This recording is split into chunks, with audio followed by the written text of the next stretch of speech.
Hello, hello, hello, hello, hello, hello, hello, hello, hello, hello, hello, hello, hello, hello, hello, hello, hello, hello, hello, hello. This is Attorney Mike Gravlin coming to you from Chicago. As usual, we got a fun one today.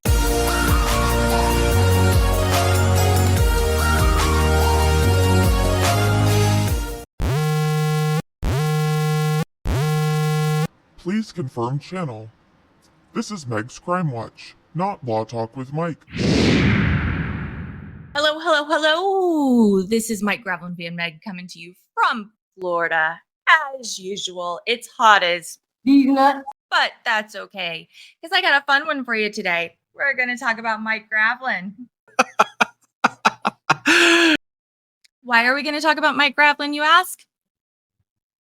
In a nutshell, Mike Gravlin's got a special place in my heart. I don't have any knowledge of this area of life. Towards the end of the pandemic, my MS was flaring up. I was stuck in bed. I couldn't leave the house through the whole pandemic. Life sucked. I was bored, going out of my mind, kind of depressed.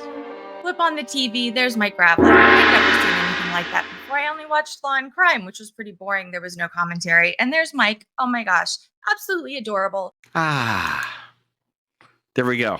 There we go. There's the moral. There's the moral lecture from a guy who's got a naughty adventure fund.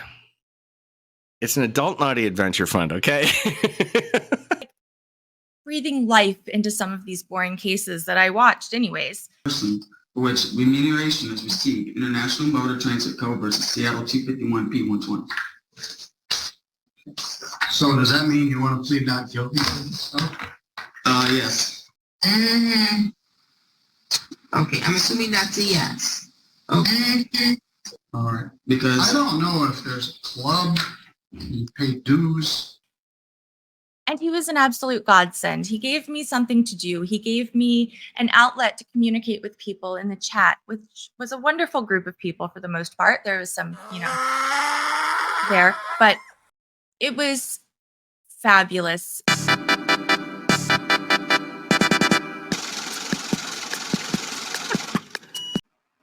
Have you ever had any history of substance abuse issues? I've smoked a lot of weed. And it really uplifted me. And at this time, I heard that you said that you want a court-appointed attorney. Is that right? Because I cannot hire one. I don't have any money. Yeah, It's not gonna allow me to get my money. Right. I'm going to put you down for a court-appointed attorney. She's got money to go to the liquor store every day. Now you're watching. Excuse me, I'm asking, I'm out of nothing but respect. No disrespect, okay? Go ahead. I want to know how do I know if I get personal bond? Okay? That's what I want to know from you. Oh, I'll tell you. Excuse me? I'll tell you if you're getting personal bond. Okay, yes, sir. That's all I need to know. Okay. Well, you are getting personal bond. Thank you. In the name of Jesus. So understand that within 8 hours from this time, you'll be released on bail. Yes, sir. All right. Now. Oh, dear. And I know one thing, when I get home, nothing better be wrong with my dog, my house. And I enjoyed it so much. So it is in there, but that was just one question I had. All right. Hey, are you building a box for it? State has any requests as it relates to the jury instruction? Yeah, that's what he's doing. Yeah, I can see that's happening. I can see that. That's one of the few things he's got left. Make a mess in the empty courtroom. Mm-hmm. I'm kind of waiting for it. He's literally hiding behind his banker's boxes right now. Good Lord. He built a box for it on the table. Yes. So they can see him. Oh, yeah, that's cool. I'm actually glad I didn't pull away from this. It's getting good. Oh, God. And then as time went off, I started sending him videos. At her suggestion, thank you very much, Meg. It's a fantastic one. It's a fantastic one. And the title says it. This is the absolute worst thing to say in court. Well, if I get released in court, I mean, I'm going back to the house and I'm going to actually get tipped in murder, to be honest with you. So, because I'm actually done with my family because they're not. So you said that you had a question earlier. What was that question? The question was, if I do get out, if I go back to that house. They'll revoke your bond and charge you with a new offense. It's an offense to violate that order. So not only will they revoke your bond, you won't be able to get back out of jail, but you'll also get a new charge. For attempted murder. And that's all I have for you. He wouldn't post all of them sometimes, and I got really frustrated because I was like, these are really good videos. Why aren't you posting these? These need to be shown. People need to see these. And it's because he had better videos and he only has so much capacity. And I thought, oh, what are we going to do? And someone said, you should start a channel. And I thought, well, crap, I should start a channel. Hey guys, I got a ton of videos yesterday. So I downloaded them all, and as I'm going through them, some of them are absolute gold. I'm going to do that. So I did that. And then now there's 500 other channels that are posting all those videos. So I really didn't need to do that. I'm doing all this work for nothing, but I love you guys too much. So we're going to do it anyways. And today we're going to talk about Mike Gravlin because Mike's awesome. I love Mike. Mike's adorable. Mike has been an amazing help to me throughout this process.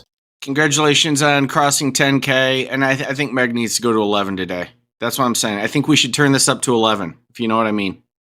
And we're going to do a deep dive into Mike's life because I like digging into people and seeing what they're all about. None of your fucking business. All right. And Mike's about some pretty interesting things, let me tell you. Let's do it. He grew up in Traverse City, Michigan. Where is that? It's kind of like up at the top of the fingers, like with curve the hand, it's up on the top of the hand, but not the top where, you know, it's all weird and, you know, rural and like scary, but like just underneath that on Lake Michigan. I guess. I'm not sure anything about Michigan. I don't know anything about Michigan. He went to Traverse City High School where he looked adorable in his yearbook photos. Look at the little hair, like the little tail coming down. Oh, how cute. And he liked V-necks back then, but, you know, had to wear an undershirt because age. Yeah. But as he grew up, you know, the undershirt came off, zipper comes down, the girls swoon. He's got it figured out. Once he graduated, looking adorable in his graduation photo, of course, he moved on to college to the University of Michigan. That's the blue one, not the green one. The state university goes before, not after. Yeah, don't get them mixed up. If you're outside of Michigan, really confusing, blue, green, whatever. If you live in Michigan, big deal. Don't get them mixed up. So he went to the blue one. That's the Wolverines, not the Spartans. We don't talk about the Spartans. We talk about the Wolverines, the blue ones, the Wolverines. That's all we talk about. Then he moved on to DePaul, where he got his law degree. And then he worked for several law firms for, 5-6 years before he said, screw this, I'm going to do it myself. And he opened Mike Gravlin Law. For an exceptional firm that will be by your side no matter what, contact the law offices of Michael Gravlin. We have experience with a wide spectrum of injury cases, including everything from nursing home abuse and auto accidents to medical malpractice and workers' compensation. Our attorneys are dedicated to making sure you are protected.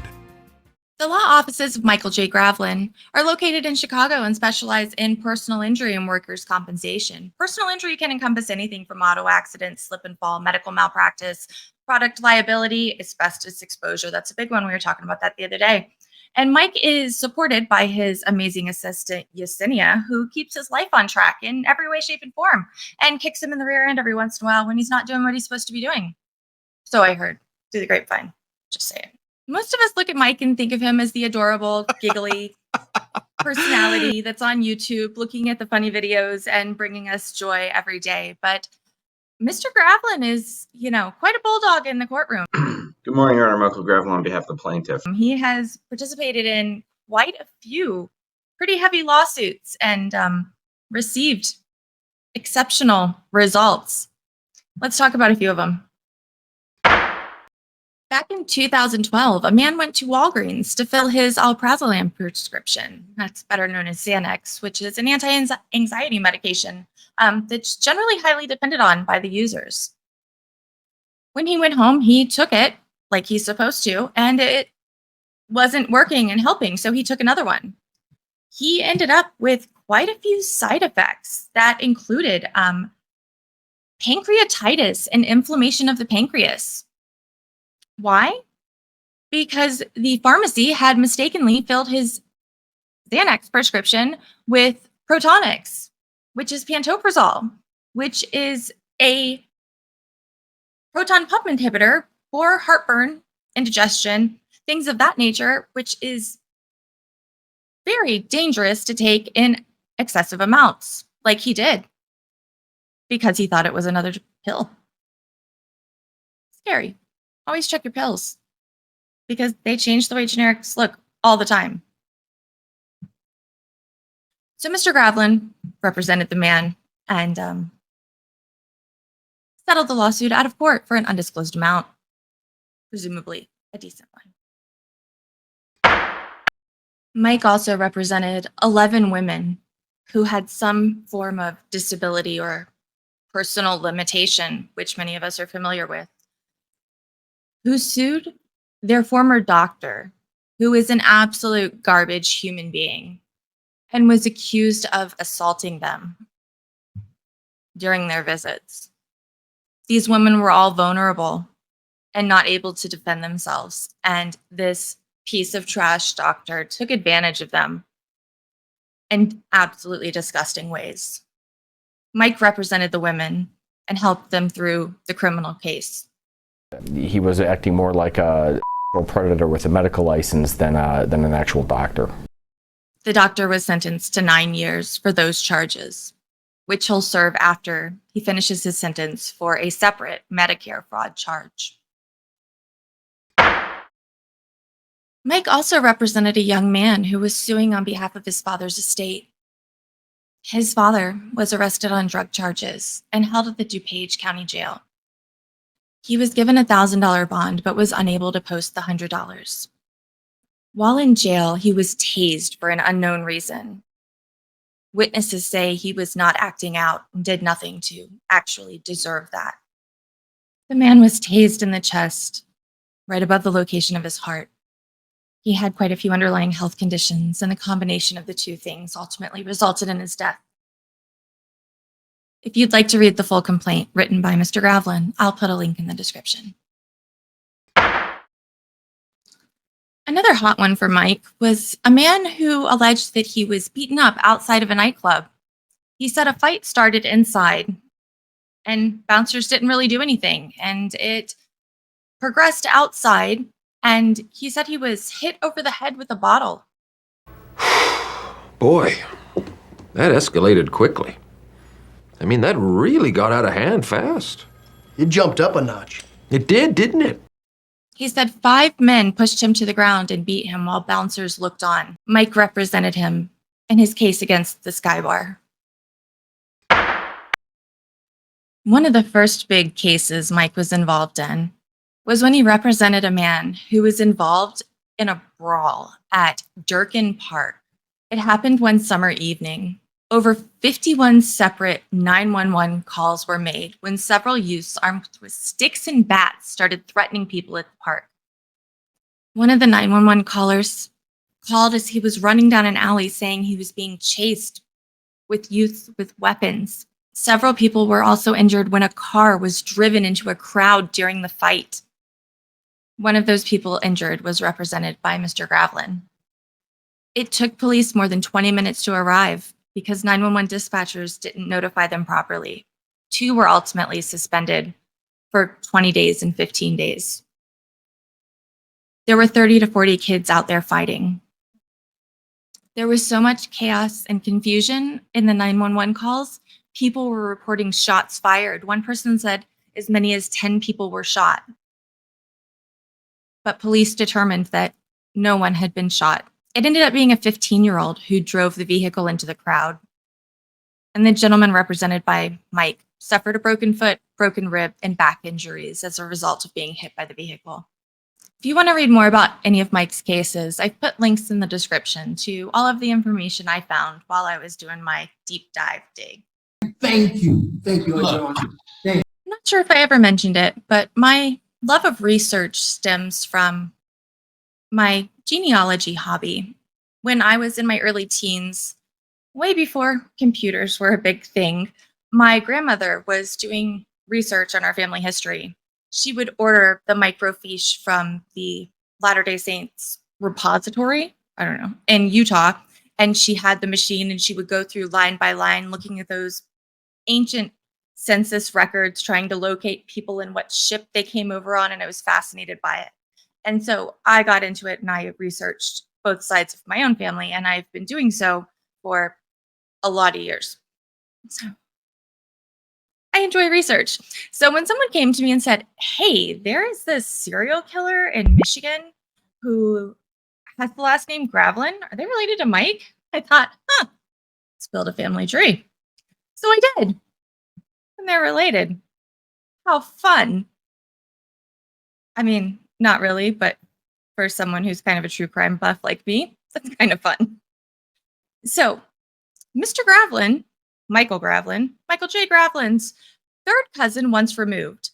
And quick lesson for those of you who like to figure out, how you're related to someone. Your cousin is in the same generation as you, but if it's like your dad's cousin, then it's once removed. When it goes down a generation, it's removed. That's not a second cousin. Second cousin has to go down on both sides. If it goes down on one side but not the other, that's removed. Both sides then goes down by a number. I know you don't care. Anyways, let me tell you about the serial killer. So the Troy Axe murders were a familicide. I'm not super familiar with that term. Of 7 individuals in Troy, Michigan in September of 1964. William G. Gravlin, who was born in 1934 from Royal Oak, and he was a fireman, was convicted of slashing his cousin's wife in 1961 and was committed to the Pontiac State Hospital. After his release, Gravlin's wife asked for a divorce. 7 days later, he killed his wife, their 5-year-old daughter, and his 5 stepchildren. Gravlin killed 6 of the victims using a double-edged axe. He killed his daughter with a shotgun. He left a handwritten apology note on the bodies. He confessed to the killings and was initially found incompetent to stand trial and spent 3 years at the Iona State Hospital for the criminally insane. But then in 1968, he was found competent, tried, convicted, and sentenced to life in prison. He died in 1994. Psycho. I mean, once you get that far away, like third cousins and stuff, it doesn't really matter. I'm 5th cousins with Barack Obama.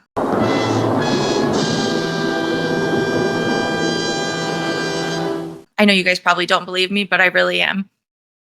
I know. On his mom's side.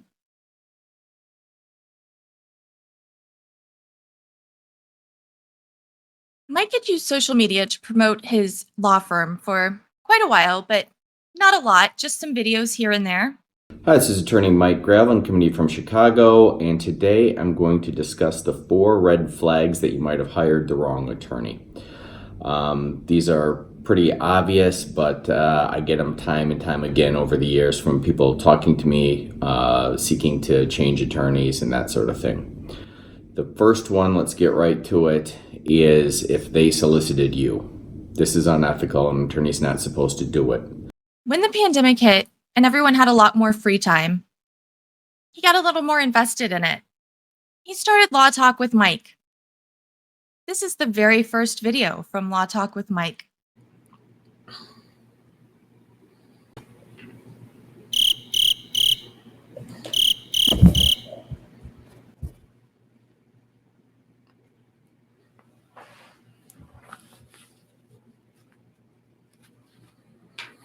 Hello, hello.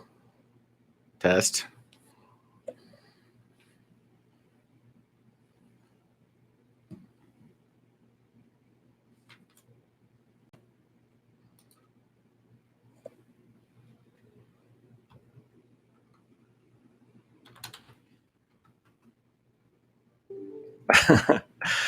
Hi, Debbie. Alicia. I'm just trying to test to see if this works. Can you hear me? Can you hear me now?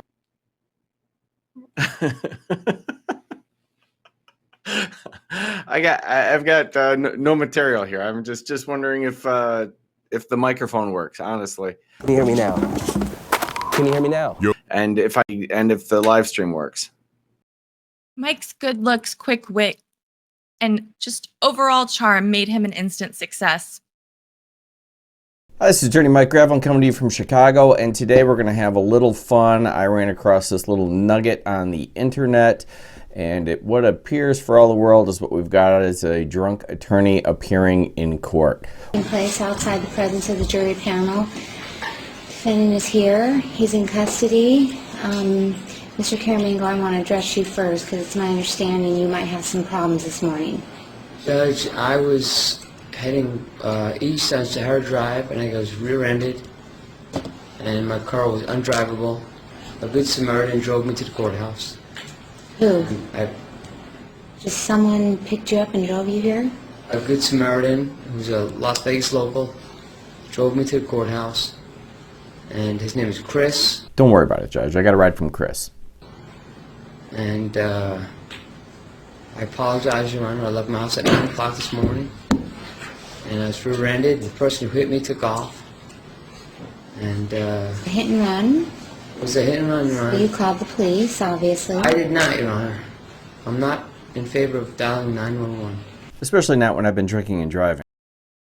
As did the quality of the videos he produced. Hi, this is Attorney Mike Gravlin coming to you from Chicago, as usual, and today we're going to do Sovereign Citizens Traffic Stop number 14. It's going to be a fun little romp. Let's do it.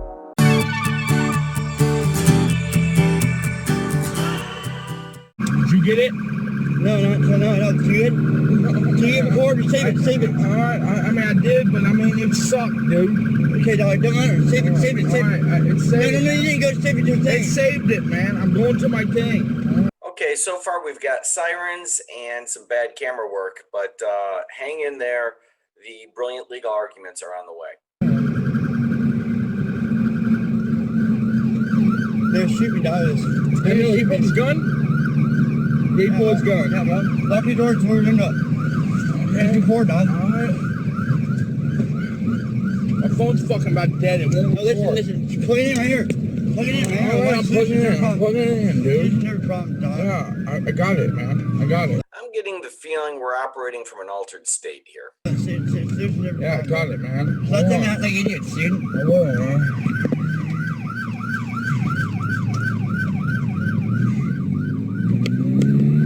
Put me in jail for a long time. For what? For rights to travel? Yeah, exactly. See, I mean, I was recording. See, this is like ridiculous, dude. It is. And we're off. Our first SovCit phrase. It's the right to travel. He's afraid he's going to jail for a long time, but he's already assuming it's going to be ridiculous. And don't forget to hit like and subscribe, or the dogs get it. They know what's going on, dog. Yeah, they do. They know what they're doing, dude. Goddamn, put it on video, man. Just take in the hat that is coming up. It is, I dare say, deliciously awful. You right next to it. Put the red button, dude. Red button, bam. Tell me you recording. It ain't fucking recording, dog. Hold that button. I will, man, but it's fucking too dead to record. Okay, well, hold this fucking button. I will hold this one. Is it recording? Yeah, let me see your phone, dude. All right, here we go. Let me turn the light off. Fuck the light being off, huh? Lock your door. I will. It is locked, dog. It is locked. Okay. Why is the light on? But anyways, why is the light on? It wasn't long before he had troves of loyal followers that were helping him scour the Zoom court hearings on the far reaches of the internet across the country to find the craziest, zaniest, most unbelievable clips. I'm going to use Miss Fowler's word. She now is in a thruple. And not only does she choose to be in a thruple in the middle of a CPS case. And Mike's usage of them did nothing short of making them iconic to his followers. We're going to add a little thing here. Stay out of Fulton County. It'll be on all these, sir. Stay out of Fulton County unless you're here for court or to see your lawyer. Fill up with gas in the cab, sir. Don't run out of gas or get a flat tire in Fulton County. That would be a violation of your bond conditions. So all these, you're going to stay out of Fulton County unless you're here for court or to see your lawyer. Stay out of Fulton County, sir. Always stay out of Fulton County unless you're here for court or to see your lawyer. Don't stop, don't pass go, don't collect $200, so to speak, okay? Mike's nothing if not supportive of other YouTubers, especially in the LawTube world. He's even gone so far as to partially strip on camera to help his friends out, promote their channel. So now you know the man. beneath the adorable, witty, pup-loving law tube rock star that we all love is actually a bulldog in court and has done some absolutely amazing things and is overall pretty awesome. Hello, hello, hello. I'd just like to say congratulations to Meg's Crime Watch for getting 10,000 subscribers. I remember when you were this big. Keep up the good work. Thank you for watching. I will see you next time. Welcome to Law Talk with Mike. Often imitated, never duplicated. Where you will not learn anything, but it's guaranteed to get worse. Let's do it, shall we?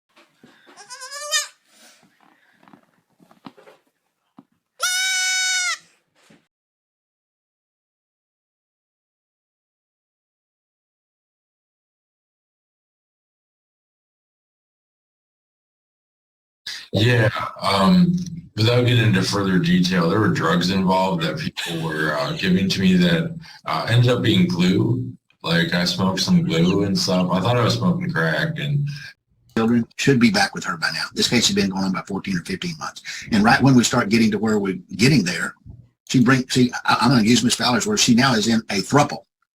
And not only does she choose to be in a thruple in the middle of a CPS case.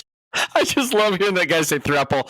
If I had some skills with this, I'd put him saying she's in a thruple on a loop and just, I don't know, I'll probably play it every stream because it's Kim Blandino dancing kind of good. Thruple. And not only does she choose to be in a thruple, and not only does she choose to be in a thruple, thruple.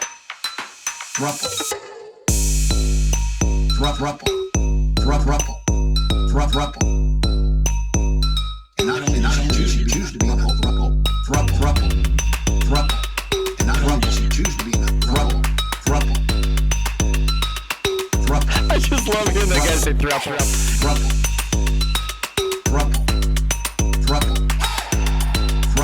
And not only does she choose to be in a thruple. And not only does she choose to be in a thruple. And not only does she choose to be in a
Oh, sweet Jesus. What?